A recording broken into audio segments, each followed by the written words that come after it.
পুনৰ এক আত্মহত্যাৰ ঘটনাই জোকাৰি গ'ল অসম।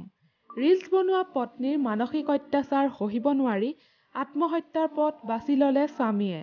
ফেচবুক ইনষ্টাগ্ৰামত পত্নীৰ ধুনীয়া ধুনীয়া ৰিলছ আপলোড।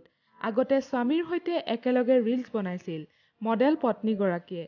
কিন্তু দিন যোৱাৰ লগে লগে স্বামী শকত হৈ গ'ল। ফিটনেছ মেইনটেইন কৰি ৰাখিব নোৱাৰাৰ বাবে পত্নীয়ে বিচাৰিলে বিবাহ বিচ্ছেদ।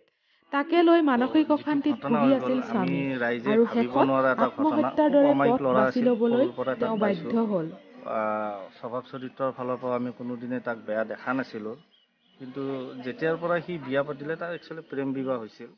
প্ৰেম বিবাহ হোৱাৰ পিছত ছোৱালীজনী অকণমান উচ্চ আকাংক্ষাৰ ছোৱালী। আগৰ পৰাই আমি ৰাইজে যিখিনি দেখিছোঁ ইয়াতে থকাৰ ৰেহান চেহান বা তাৰ চাল চলনখিনি আৰু ৰিল বনাই সেইবিলাকতো আছে আৰু ডেন্স ৰিল এইবিলাক সেই কিবা মানে